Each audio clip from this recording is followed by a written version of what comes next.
Eh bien, sur ma feuille de salaire, j'ai vu qu'il y avait une part qui était marquée pour l'apprentissage. Je me suis renseignée dans quelle caisse cotisait mon patron. J'ai su que c'était le FONGICIF. J'ai pris rendez-vous à Colmar. J'ai décidé de changer de métier. Au bout de 10 ans, ambulancière, j'avais fait le tour. On fait toujours à peu près pareil. On ne peut pas trop évoluer. Parce que c'est dans une petite société, on transporte toujours des personnes, on fait des ambulances.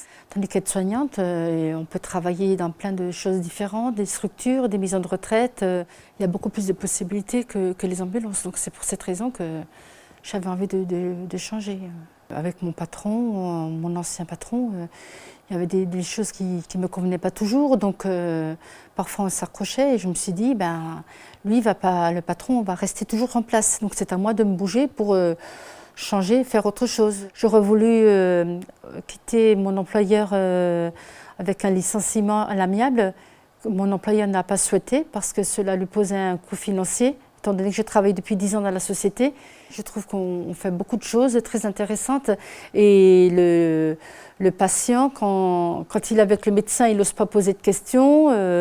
Avec la famille, il n'ose pas en poser non plus. Et alors, il discute avec le personnel ou les ambulanciers ou les aides-soignants quand on s'occupe d'eux pendant la toilette.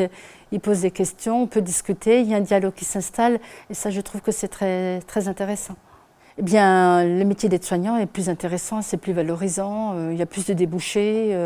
Ambulancière, vous arrivez au taquet et après, on ne peut plus continuer.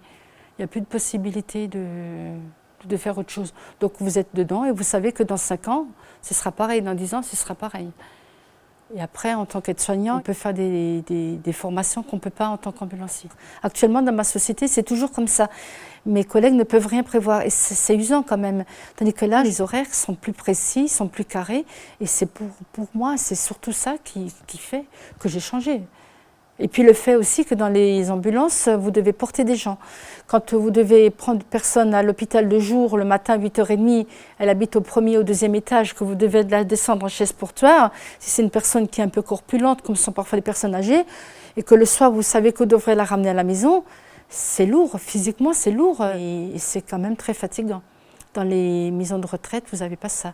Si vous avez une personne à transporter qui est lourde, vous avez un lève-malade. Tout cela m'a été bien utile quand j'ai été à l'école parce que tout cela, je l'avais appris, je l'ai fait pendant des années et ça m'a permis d'avancer à grands pas de ce côté-là sur la manipulation de la personne âgée, de l'approche de la personne âgée qui est fragilisée.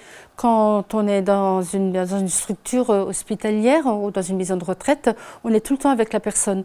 On sait ce qui se passe. Et si on ne sait pas ce qui se passe, on peut avoir sur les cardex, on peut se renseigner, on peut demander aux collègues, on peut voir, il y a un suivi, il y a un dossier sur la personne.